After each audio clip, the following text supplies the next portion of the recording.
নমস্কার, কেমন আছো সবাই? নতুন একটি কুকিং ব্লগে তোমাদের সবাইকে স্বাগত। আজকে শুক্রবার আমি রাতে ছোলে ভটোরা বানিয়েছিলাম। তো ভিডিওটা ভালো লাগলে প্রথম থেকে শেষ অবধি পুরোটা দেখো। আমি আধা কিলো ময়দা নিয়েছি, তার সাথে হাফ কটরি সুজি নিয়েছি। সুজিগুলো মোটা ছিল বলে আমি সেগুলোকে মিক্সিতে একবার ঘুরিয়ে নেব। তার সাথে চিনিও দেওয়া ছিল ময়দার সাথে, ওই জন্য চিনিটা সুজিটা একসাথে আমি পাউডার বানিয়ে নিয়েছি। 3 চামচ দই দিয়েছি, স্বাদ অনুসার নুন, 1/4 কাপ বেকিং সোডা দিয়ে জল দিয়ে ভালো করে মেখে ময়দাটাকে আমি আধা ঘন্টার জন্য ছেড়ে দেবো। তারপরে দেখো আমি চানাগুলানকে বয়েল করতে দিয়েছি, তার সাথে স্বাদ অনুসার নুন, হলদি, খাড়া মশলা আর একটা মিডিয়াম সাইজের আলু নিয়ে আমি 8টা সিটি তলক সেগুলানকে প্রেসার কুকারে কুক করে নেব। তারপরে একটা মশলা পেঁয়াজ কেটেছি বড় সাইজের, টমেটোর 3টে কাঁচা লঙ্কা, ধনেপাতা, আদা, রসুন এগুলানকে কুচি নিয়েছি। তারপরে দেখো চানাটা বয়েল হয়ে যেতে তা থেকে আমি 2 চামচ চানা নিয়ে একটা মশলা বানাবো। চানা নিয়েছি 2 চামচ, টমাটোরটা নিয়েছি আর আদা, কাঁচা লঙ্কা এটার আমি পেস্ট বানিয়ে নেব। ধনেপাতাটা ওষুধটা দিয়ে ভালো করে পেস্ট বানিয়ে নেব। তারপরে গ্যাসের উপরে একটা কড়াই চাপিয়েছি, দেখো তাই জিরা আর হিঙের তড়কা দিয়েছি। দিয়ে প্রথমে রসুনটা দিয়েছি, রসুনটা একটু কালার চেঞ্জ হয়ে গেলে পেঁয়াজটা দেবো, এমন কাঁচা ভাবটা চলে যায়। আজকে আমি পেঁয়াজ রসুন দিয়ে বানাচ্ছি এটা। তো তারপরে যে মশলাটা পিষে রেখেছিলাম সেটাও তার সাথে আমি অ্যাড করে দেবো। মশলাটা কিছুক্ষণ নাড়ার পরে ঘরের যে বেসিক মশলা, হলদি একটু কমিয়ে দেবো কেননা বয়েল করার সময় হলদি দেওয়া ছিল, লঙ্কা 1 চামচ, ধনিয়া জিরা গুঁড়া 1 চামচ, গরম মশলা 1 চামচ, এগুলোকে দিয়ে একটুখানি জল দিয়ে কিছুক্ষণ কুক করে নেব। তারপরে দেখো কালার আসার জন্য আমি কাশ্মীরি লাল মির্চের পাউডার 1 চামচ দিয়েছি।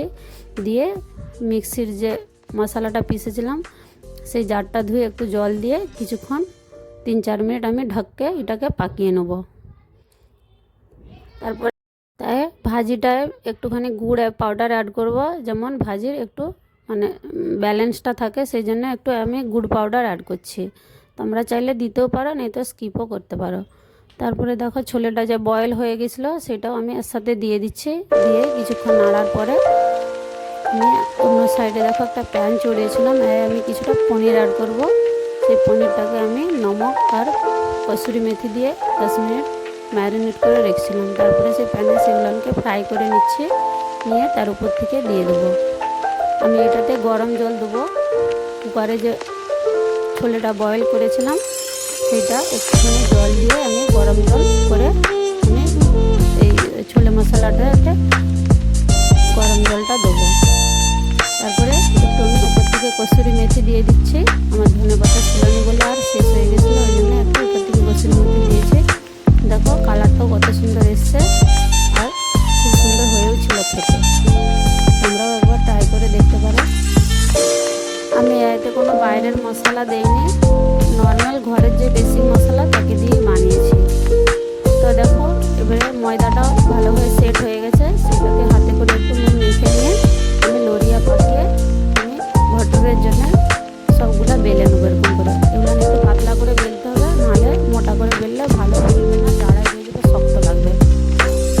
দিয়ে অন্য সাইডে আমি গ্যাসের উপরে কড়াই চাপিয়ে তেল গরম করতে দিয়েছি। একটা করে ভটুরেগুলো আমি ভালো করে খুব জোর গরম করতে হবে তেলটা, নাহলে ফুলবে না।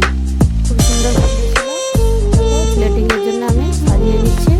ব্যাস রেডি হয়ে গেছে আমার ছোলে ভটুরে। তোমাদেরকে যদি ভালো লাগে আমার এই সিম্পল একদম ঘরালো মশলা দিয়ে ছোলে আর ভটুরে, তাহলে অবশ্যই একটা লাইক কমেন্ট শেয়ার করবে। সবাই ভালো থাকবে, সুস্থ থাকবে। ভিডিওটা পুরো দেখার জন্য